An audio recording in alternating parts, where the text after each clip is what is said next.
There are moments in your life that arrive disguised as something ordinary, moments that you only recognize as the hinges of your entire existence long after they have swung shut.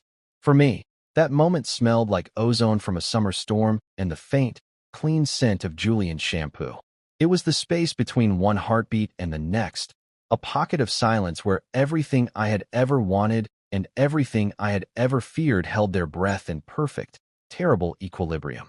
It was the instant after he had kissed me, a kiss that felt less like a beginning and more like a confession whispered into the dark. A confession I had been waiting years to hear, even if I hadn't known it. And it was the instant before I ruined it. "We shouldn't do this again," I had whispered, the words tasting like ash in my mouth, a betrayal of every cell in my body that was singing a hymn of pure, unadulterated joy. It was a test, a desperate plea for reassurance dressed up as sensible self-preservation. I was holding a fragile, newborn thing in my hands, and my first instinct was to check if it was strong enough to survive a fall. He pulled back, just enough for the faint moonlight slanting through the blinds to catch the sharp line of his jaw and the profound, unnerving stillness in his eyes. The space he created between us felt like a chasm, a sudden, cold canyon carved by my cowardice. I watched him, my own breathing suspended, as he seemed to process my words, turning them over like a strange stone found on a familiar path. The silence stretched, becoming a thin, high wire upon which my future was now balancing. "You're right," he said, his voice a low murmur that vibrated through the floorboards, through the cushions of the couch, and directly into my bones. And my world collapsed. Of course he agreed. Of course. This was Julian, my best friend, the steady, golden sun around which my quiet, shadowy planet had orbited for 6 years. I was the photographer, the observer, the one who lived behind the lens, cataloging the beautiful, vibrant life he lived. He was the athlete, the software engineer, the one who moved through the world with an uncomplicated grace that I had always envied and adored. This, whatever this was, it was a momentary lapse, a glitch in the code of our friendship brought on by his recent heartbreak and my chronic, pathetic loneliness. My words weren't a test. They were the truth, and he had just confirmed it. The fragile thing in my hands had shattered. I prepared myself for the retreat, for the awkward apology, the hasty departure from my apartment, the careful resetting of boundaries that would follow. I steeled myself for the return of the familiar ache, the dull throb of a love I was meant to carry in silence, a secret I kept like a smooth, worn stone in my pocket, its weight a constant, private comfort and an endless burden. I felt the muscles in my jaw tighten, a physical manifestation of the walls I was already rebuilding around my heart. But he didn't move. He just watched me, his gaze so intense it felt like a physical touch, like he was trying to photograph my soul with his eyes. And then, in a move that defied all logic, that tore up the script I had just written for our shared tragedy, he leaned in again. He closed the chasm. He bridged the canyon. He brought his hand up, his fingers gently tracing the line of my jaw, a mirror of the light that had just been there, and he kissed me again. It wasn't like the first one, which had been tentative and questioning. This one was a statement. It was a period at the end of a sentence he had just contradicted. It was deliberate and deep, and it tasted like defiance. It tasted like hope. And in that moment, under the silent witness of the moon, I understood that some moments are not hinges on a door, but the wrecking ball that demolishes the entire house, forcing you to build something new and unknown in its place, right there in the beautiful, terrifying rubble. To understand the weight of that second kiss, you have to understand the foundation it was built upon, the years of quiet architecture that held up our friendship. I met Julian in our freshman year of college. We were both on the track team, though we occupied entirely different stratospheres of talent and temperament. He was a sprinter, a creature of explosive power and blinding speed, all bright smiles and easy camaraderie. He burned with an energy that drew people to him like moths to a porch light on a humid summer evening. I was a long-distance runner, built for endurance and solitude. My world was one of rhythm, of counting breaths and heartbeats over miles of empty road, of finding a meditative peace in the steady, metronomic burn in my lungs and legs. He was the flash of lightning. I was the slow, rolling thunder that followed. Our friendship shouldn't have worked. On paper, we were a study in contrasts. He loved crowds. I preferred the quiet of my darkroom. His life was a loud, vibrant splash of primary colors. Mine was a carefully composed photograph in black and white, all about shadow and texture and the space between things. Yet, from the very beginning, there was a strange and undeniable gravity between us. It started on the track. He would finish his 100-meter dash, chest heaving, and instead of joining the backslapping scrum of the other sprinters, he would wander over to the edge of the track where I was starting my warm-up for a 10-mile run. He would just stand there, catching his breath, and watch. He never said much. He'd just nod, offer a bottle of water, and say something like, "I don't know how you do that, man." The patience. And I would think, "I don't know how you do what you do." The brilliance. That quiet observation became the bedrock of our connection. We saw something in each other that, I think, we each lacked in ourselves. He was fascinated by my stillness, my ability to be alone, to create things in silence. I was endlessly captivated by his light, his effortless way of being in the world. We became each other's balance. He would drag me out to parties, not to force me to be social, but to stand beside me in a loud room, creating a small pocket of quiet that only we occupied. And I would be the one he'd call late at night when the noise of his own life became too much, when he needed to just sit in my cramped dorm room, the only sounds being the gentle slosh of chemicals in my developing trays and the soft click of my camera shutter. We built a home for each other in the spaces the rest of the world didn't seem to notice. For my part, the shift from friendship to something more, something deeper and more painful, was a slow and insidious process, like a photograph developing in a tray. At first, it was just a blur of indistinct shapes and feelings, a general warmth in his presence. Then, slowly, the lines began to sharpen. I started noticing things with the hyper-focused eye of a photographer searching for the perfect shot. I noticed the way a stray piece of his dark hair would fall across his forehead when he was tired. I noticed the specific cadence of his laughter, a 3-beat rhythm that always started low and ended high. I noticed the spray of freckles across the bridge of his nose that only appeared in the summer. These were just details, tiny data points of affection that I collected and stored away in the vast, secret archive of my heart. The image became undeniable one afternoon in our junior year. We were studying for finals in the library, a place I loved and he loathed. He'd fallen asleep, his head resting on a pile of thick textbooks about algorithmic theory, his face turned toward me. The late afternoon sun streamed through the tall library window, illuminating the side of his face, catching the dust motes dancing in the air around him. He looked so peaceful, so unguarded. All the bright, crackling energy he usually carried was banked, leaving behind a profound and gentle stillness. And in that quiet moment, a feeling washed over me that was so powerful, so absolute.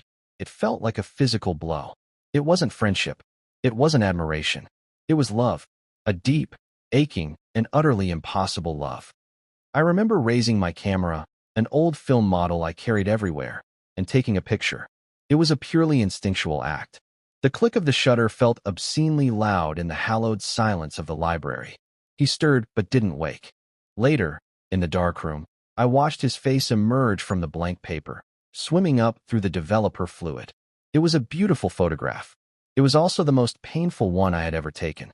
It was a perfect composition of my own longing, a portrait of a man who would never look at me the way I was looking at him. From that day on, I became a master of self-preservation. I locked that love away. I built walls around it so high and so thick that even I could sometimes forget what I was guarding. Our friendship was too precious, too vital. It was the central pillar of my life, and I would sooner cut off my own arm than risk damaging it. So I stayed quiet. I became the perfect friend, the steady confidant, the platonic brother. And for years, it was enough. It had to be. He dated, of course. There was a string of bright, pretty girls who were all variations on a theme. But then came Sarah. She was different. She was smart and funny, and she understood his light without being blinded by it. She saw his quiet side, too. I could see it in the way they'd sit together, not always talking, just existing in a comfortable silence that felt unervingly similar to the ones he shared with me. They were good together. They made sense. And a part of me, the part that truly loved him and wanted him to be happy, was glad.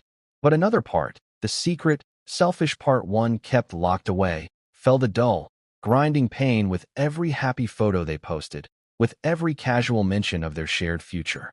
I learned to live with that pain. It became a part of the background noise of my life, like the hum of a refrigerator you only notice when it stops. For 4 years, Julian and Sarah were a single entity.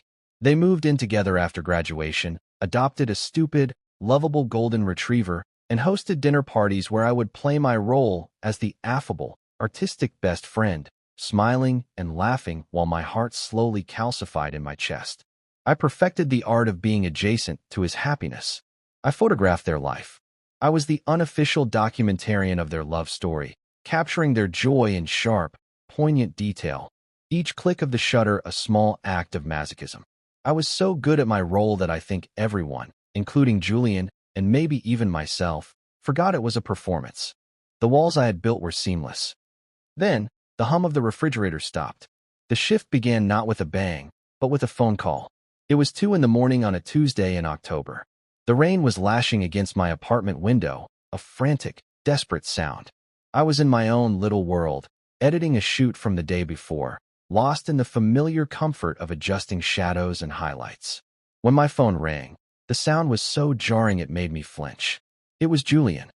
"Hey," he said, his voice small and tight, a pale imitation of its usual warmth. "Hey, you okay?" "It's late," I said, my heart starting a slow, heavy drumbeat of anxiety against my ribs. There was a long pause, filled only by the sound of the rain and a ragged, wet sound that I realized was him trying to control his breathing. Can I come over?" he finally asked, the words strained, as if it cost him something to say them. "Of course. Don't even ask. I'll put the kettle on." 20 minutes later, he was standing on my doorstep, drenched and broken. The golden, unflappable boy I knew was gone. In his place was a man who looked like he'd been hollowed out from the inside. He wasn't crying, not exactly, but his face was pale and his eyes were wide with a kind of shock that was worse than tears. He walked into my apartment and just stood in the middle of the living room, dripping onto the old hardwood floor, his hands hanging uselessly at his sides. He looked lost, like a traveler whose map had just disintegrated in his hands. "She's gone," he whispered, the words barely audible. "She left." And just like that, the entire landscape of our lives was redrawn. Sarah had ended it. It wasn't a fight, he explained in broken, disjointed sentences. It was worse.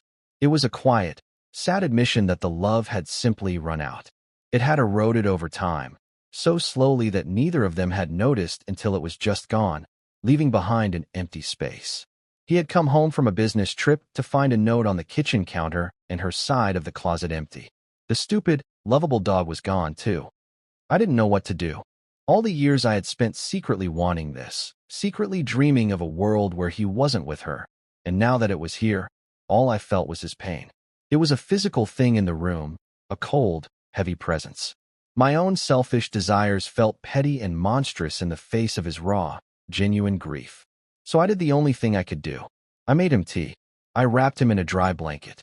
I sat with him on my worn-out sofa, and I listened.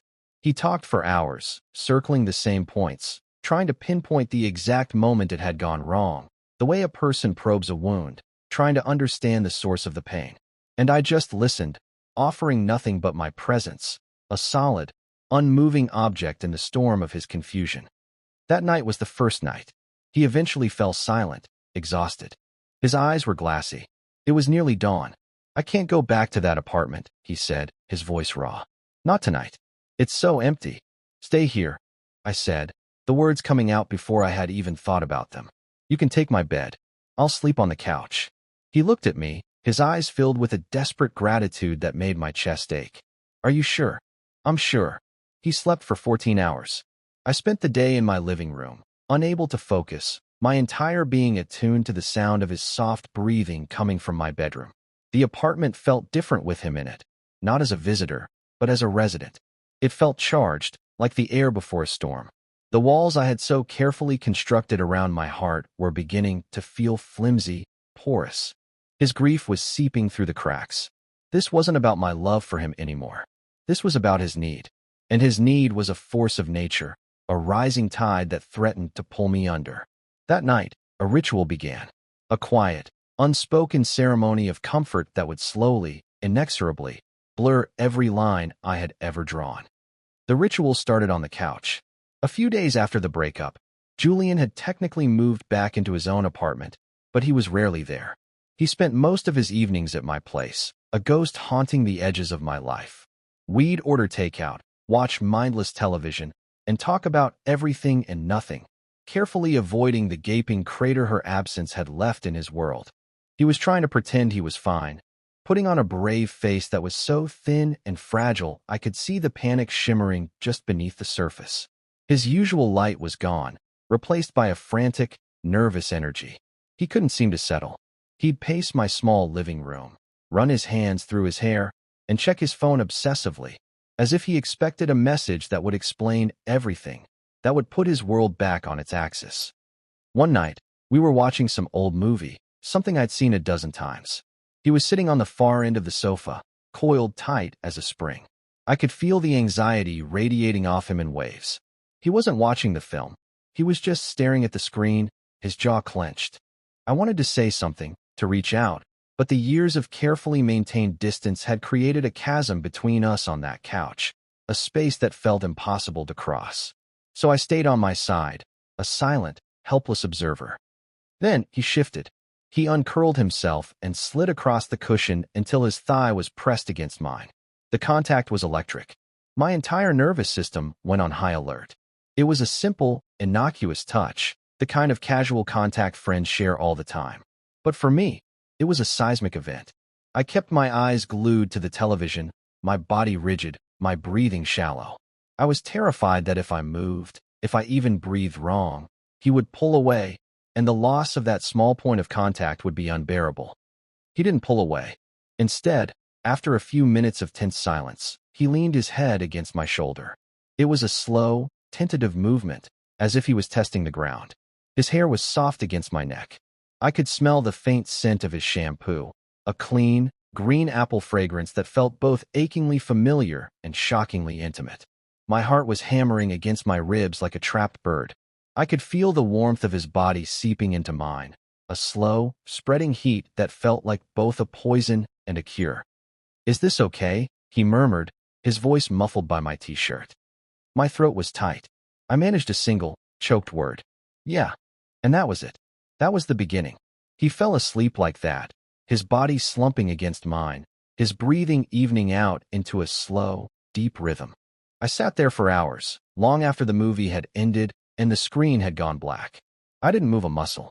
I just sat in the dark, with the weight of him against me, my arm going numb, my mind a chaotic whirlwind of terror and elation.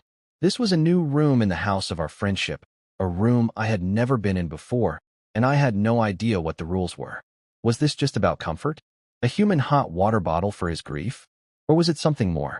My analytical mind, the photographer's eye that always sought clarity, was failing me. The image was blurry, shrouded in the fog of my own hope. This became our new normal. Almost every night, he would end up at my apartment. We'd start on opposite ends of the couch, and by the end of the night, he would be asleep on my shoulder, or with his head in my lap, or curled up against my side, one of his arms thrown carelessly across my stomach.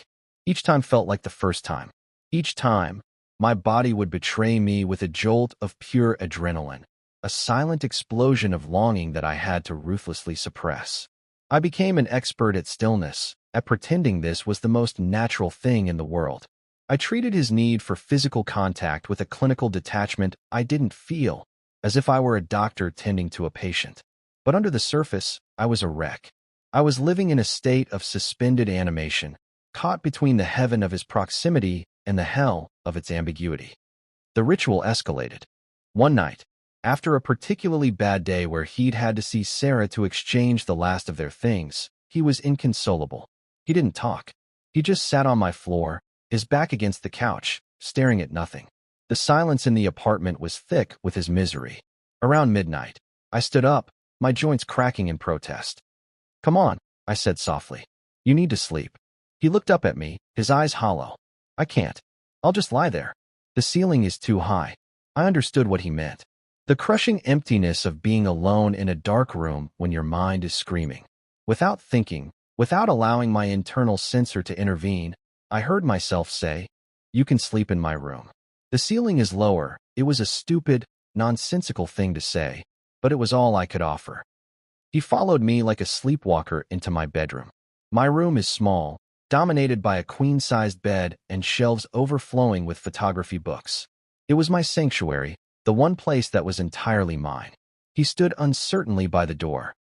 "You take the bed," I said, starting to pull the blankets off the couch. It was our established script. "No," he said, his voice quiet but firm. "Don't. Please." He looked at the bed, then at me. It's too big. I'll just be on one side of it, and the other side will be empty." My heart stopped. I knew what he was asking. He was asking without asking. He was leaving a door open, a door I had been staring at my entire adult life, and all I had to do was walk through it. But walking through it meant everything would change. The plausible deniability of the couch was one thing. A bed was another. A bed was a declaration.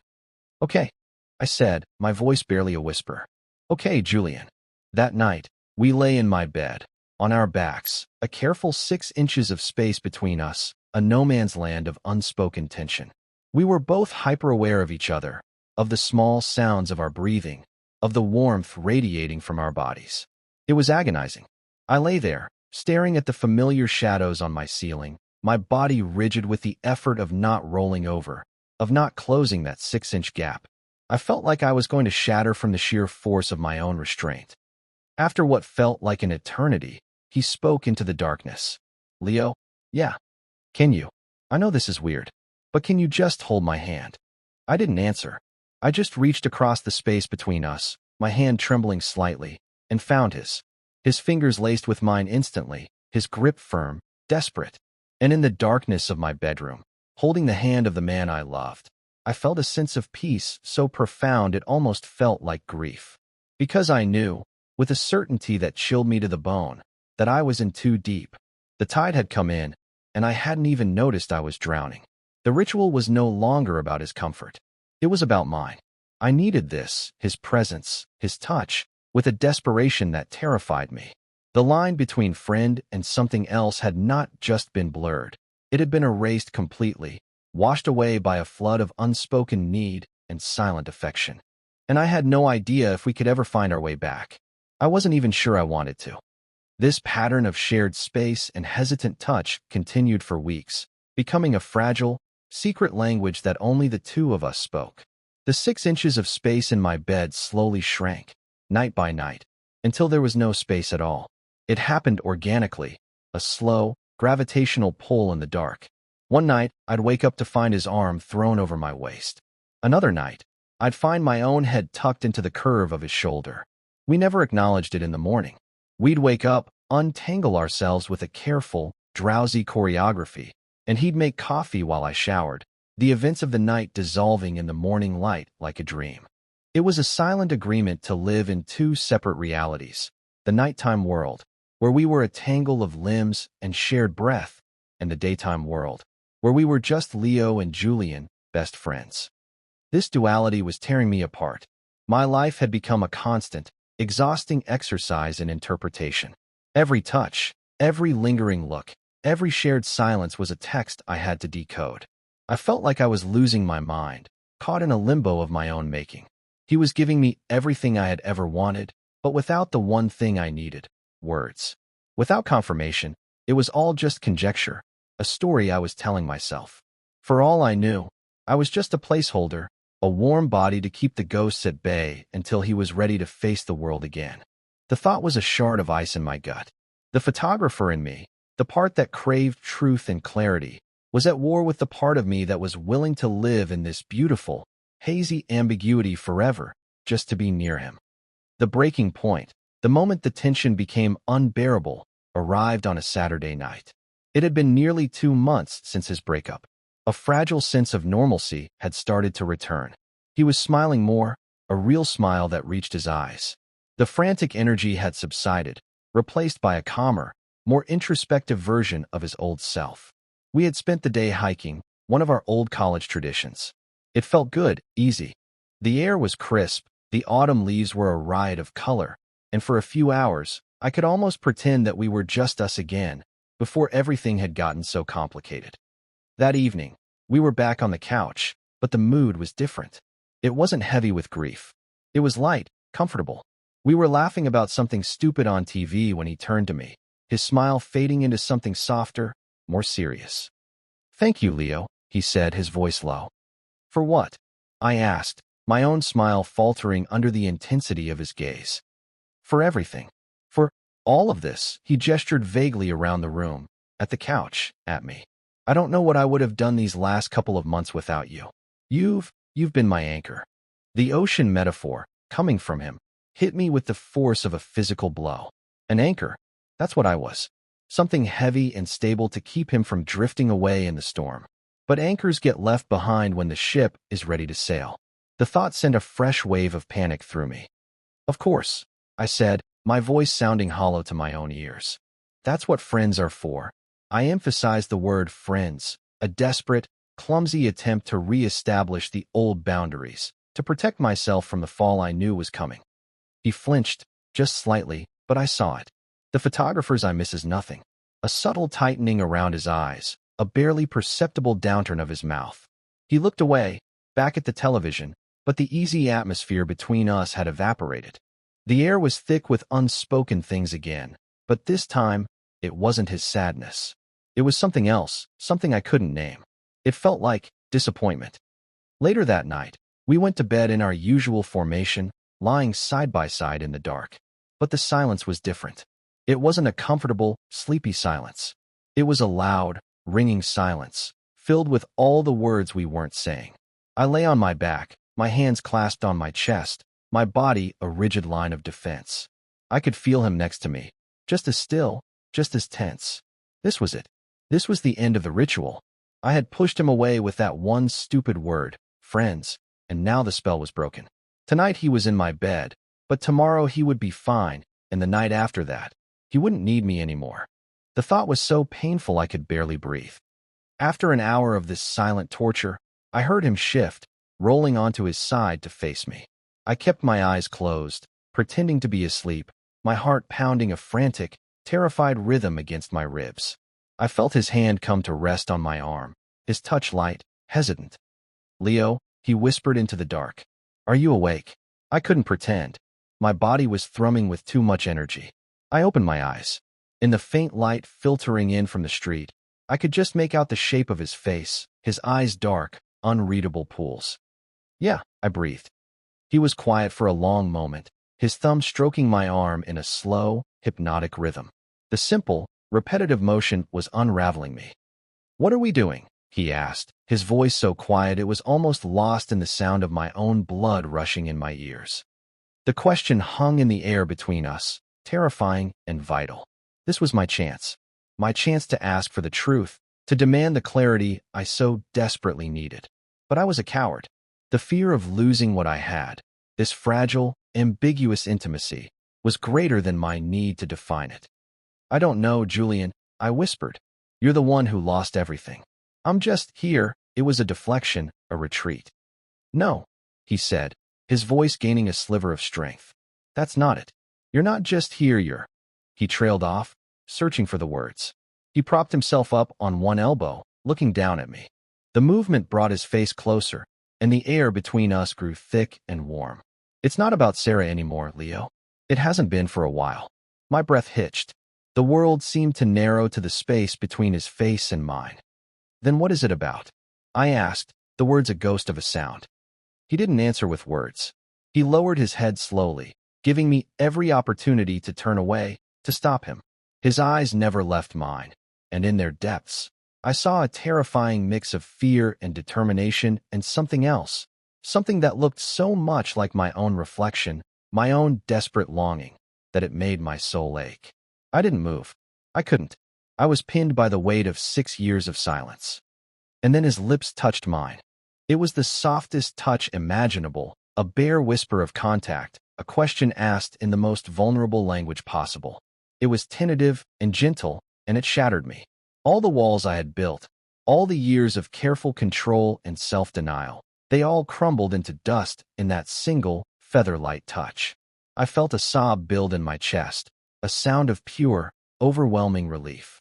I brought my hand up, my fingers tangling in the hair at the nape of his neck, and I kissed him back. I poured every unspoken word, every secret photograph, every ounce of my silent, patient love into that kiss. It was a confession, from both of us.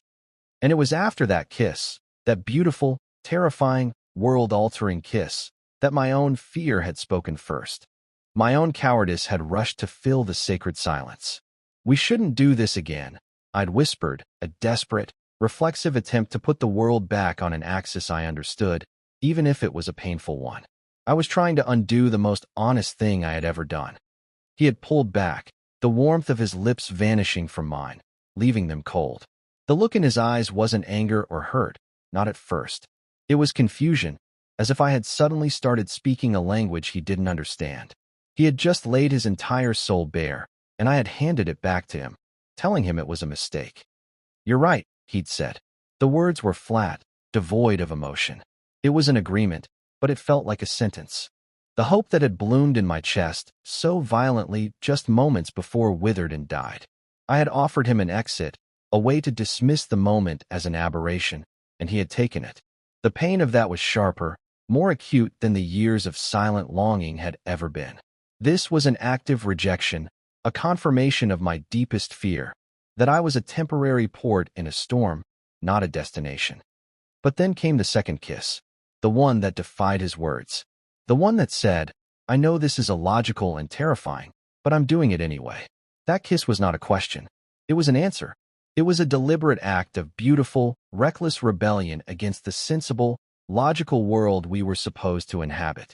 It was him grabbing my hand and jumping off the cliff with me into the unknown.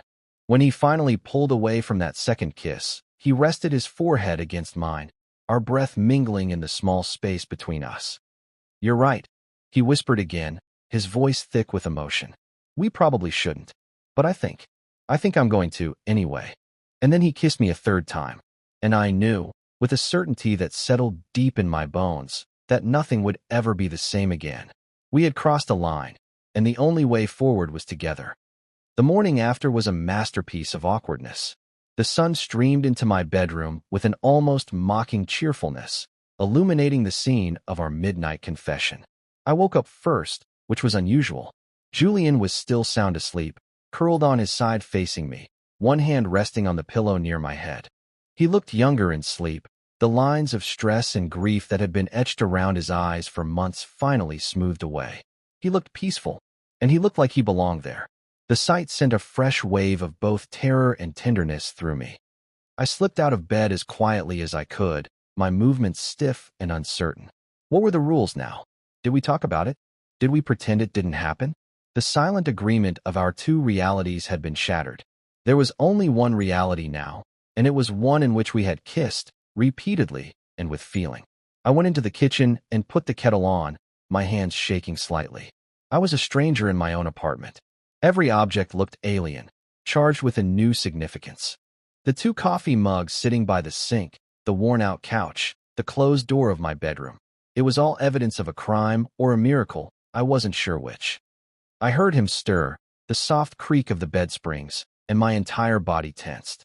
He appeared in the kitchen doorway a minute later, his hair a mess, wearing a pair of my gray sweatpants that were slightly too short on him. He didn't look at me. He looked at the floor, at the counter, at the window. He ran a hand through his hair, a gesture I knew meant he was deeply uncomfortable. "Morning," he mumbled, his voice gravelly with sleep. "Morning," I replied, my voice too bright, too cheerful. "Coffee's almost ready."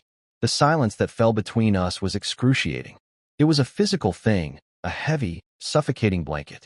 This wasn't the comfortable silence we used to share, nor the tense, longing silence of the past few weeks. This was the silence of two people who had shared something profound and now had no idea how to speak to each other. He finally looked at me, his eyes guarded, his expression unreadable. "Leo, he started, then stopped. He shook his head, a quick, jerky motion. I should probably get going. I have a lot to do today." It was a lie. It was Saturday. He had nothing to do. It was a flight response, a panicked retreat from the intimacy of the night before. And it felt like a punch to the gut. The man who had kissed me with such deliberate defiance was gone, replaced by a stranger who couldn't even meet my eye. "Oh," I said, my voice small. "Okay." I watched as he went back into the bedroom, gathered the clothes he'd left there the day before, and changed quickly. He didn't look at me as he walked to the front door. He just paused with his hand on the doorknob. I'll, I'll call you later," he said, his back still to me. "Yeah. Okay, Julian." And then he was gone. The click of the door latch echoed in the silent apartment like a gunshot. I stood there in my kitchen, the kettle whistling shrilly, and I felt the hope that had surged so powerfully just hours before drain out of me, leaving me empty and cold. I had been right the first time. It was a mistake. A beautiful, heart-wrenching mistake. He had woken up in the clear light of day and realized what he had done, and he had run. The anchor had been cut loose. The ship was sailing away. The next few days were a special kind of hell. He didn't call. My texts went unanswered, marked only by the damning blue read receipt. The silence from his end was absolute, a digital wall he had erected between us. My apartment, which had been a sanctuary, a shared space of comfort, now felt like a tomb. Every corner held a memory of him. The indent on the couch cushion where he used to lean. The scent of his shampoo that still lingered on my pillows. It was a constant, brutal reminder of what I had gained and what I had so quickly lost.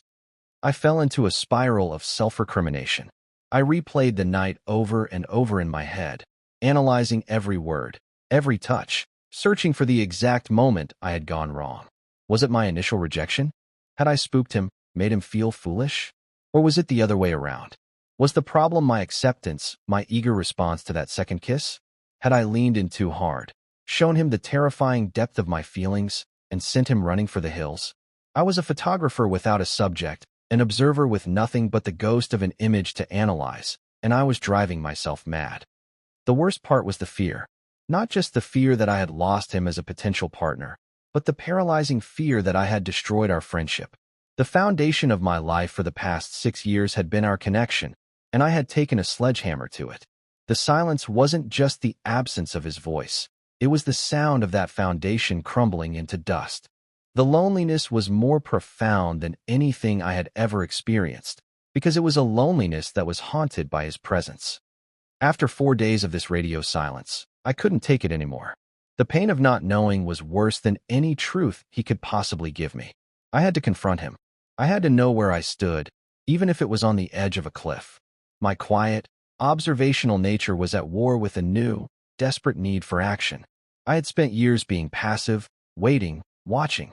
But he had taught me something with that second kiss. Sometimes, you have to act, even if it's illogical. Sometimes, you have to be the one to close the distance. I drove to his apartment. It was late, after 10 at night.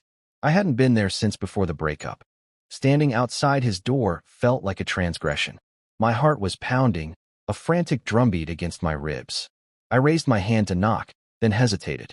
What was I going to say? What if he didn't answer? What if he answered and told me to leave? I took a deep breath, the air cold and sharp in my lungs, and I knocked. 3 sharp raps that sounded impossibly loud in the quiet hallway. I waited. For a long moment, there was nothing. I was about to turn away, to retreat back into my miserable silence, when I heard the sound of the deadbolt sliding back. The door opened a few inches. Julian stood there, backlit by the light from his hallway.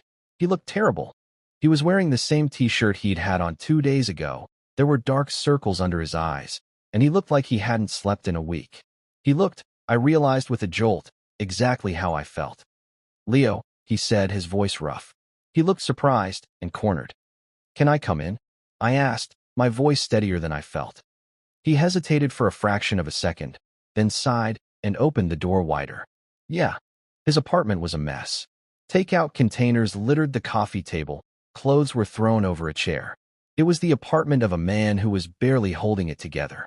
The stark, clean emptiness he had described to me weeks ago was now filled with the clutter of his distress.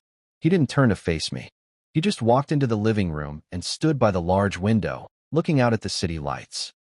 "What are you doing here?" he asked, his voice flat. "You vanished," I said, my own voice tight with a mixture of hurt and anger. "For days, Julian. Not a word. You kissed me like you meant it, and then you disappeared. You owe me an explanation." He winced at my words, a sharp, involuntary movement. He ran a hand over his face, his back still to me. I know. I'm sorry. I've been a coward. Why? I asked, the word raw. Just tell me why. If it was a mistake, just say it. If you regret it, I can take it. But the silence is killing me, man. He finally turned around, and the look on his face was one of pure, agonizing conflict. It wasn't the face of a man who regretted a mistake. It was the face of a man who was terrified of a truth. Of course I don't regret it, he said, his voice cracking. That's the problem, Leo. I don't regret it at all. And that terrifies me. He started pacing, the same restless energy I had seen in him after the breakup. But this time it was different. This wasn't about grief. This was about identity. This is not who I am, he said, gesturing wildly with his hands. I date women. I've only ever been with women. My whole life, my whole blueprint, it's all been one way. And then you. He stopped and looked at me, his eyes wide with a kind of panicked wonder. For months, you've been the only thing that's made sense. You were the only person I wanted to talk to, the only person I wanted to be around. I told myself it was because you were my best friend. I told myself it was because I was grieving. I told myself 100 different stories to explain why being near you felt like coming home. My heart ached, listening to him. He was articulating the very ambiguity I had been living in, but from his side of the equation. He had been just as lost as I was. But that night, he continued, his voice dropping to a whisper, when I kissed you, it wasn't about Sarah. It wasn't about comfort. It was about you. It was just you. And it felt right. It felt more right than anything has in a very long time. And the second I felt that, I panicked. Because what does that mean? What does that make me? Everything I thought I knew about myself just shattered. He looked at me, his expression pleading, desperate for me to understand. I didn't run away from you, Leo. I ran away from myself. I ran away from how right it felt. I holed up here trying to make it make sense, trying to fit it into a box I understood. And I couldn't. And I was so scared that I had just used you, that I had dragged you into my own mess, my own confusion. I didn't want to hurt you. And I knew by staying silent, I was doing exactly that. But I didn't know how to face you without having an answer. I walked toward him then, my anger dissolving into a wave of profound empathy. He wasn't a coward. He was just human. He was just a man whose map had disintegrated, standing in a new, uncharted territory, and he was terrified. I stopped a few feet from him. Julian, I said softly, you think you don't have an answer? You think I do? I've been in love with you for 6 years. 6 years. I have been living in this uncharted territory. I don't have a map either. I never have. The confession hung in the air between us. His eyes widened, the panic receding, replaced by a slow dawning understanding. The final piece of the puzzle clicked into place for him. 6 years, he whispered, his voice filled with awe and a little bit of heartbreak. And you never said anything? I was terrified of losing you, I said, my voice thick with unshed tears. Our friendship was everything. It still is. I would have stayed silent forever to protect it. He closed the remaining distance between us in 2 long strides. He cupped my face in his hands, his thumbs stroking my cheeks. His eyes searched mine, and for the first time, they were completely open, completely unguarded. I saw the fear, yes, but underneath it, I saw the same desperate, beautiful longing I had seen in the dark of my bedroom. You are such an idiot, he said, his voice choked with emotion. But his eyes were smiling. And so am I. Yeah, I managed to choke out, a laugh and a sob catching in my throat at the same time. We are. I don't have a map, Leo, he said, his forehead resting against mine. I don't know what this is or where it's going. All I know is that the last 4 days without you have been the worst days of my life. All I know is that I want to go home. You are home, I whispered. He kissed me then. And this kiss was different from all the others. It wasn't a question, or a confession, or an act of defiance.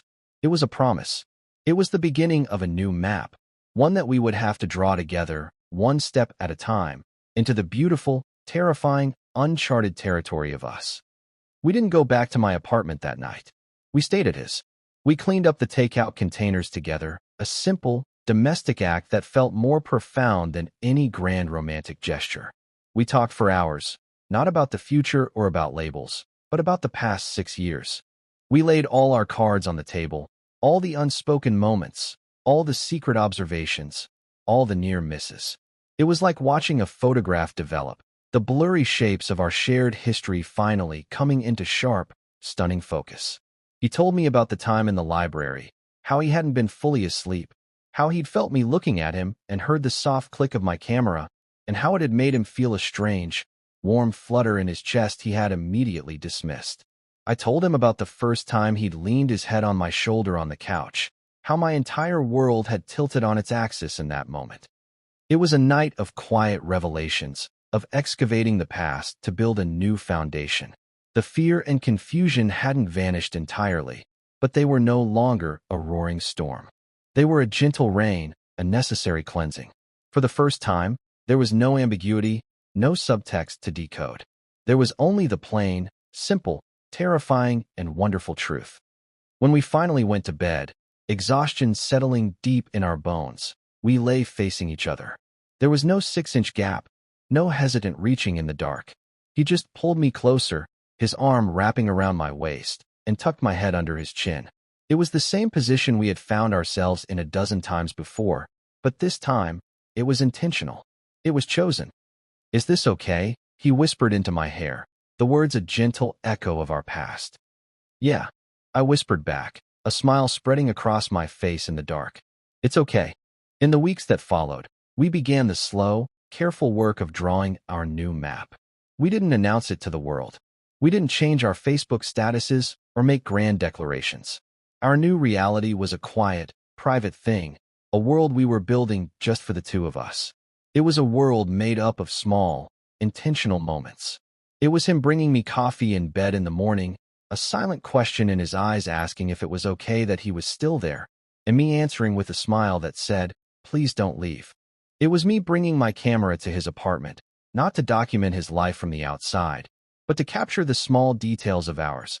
The way the light hit his face as he read on the couch, his hand resting absently on my knee, the two of our toothbrushes sitting side by side in his bathroom. The biggest change was the door. My bedroom door, which had once been the symbol of a line we were afraid to cross, now had a new meaning.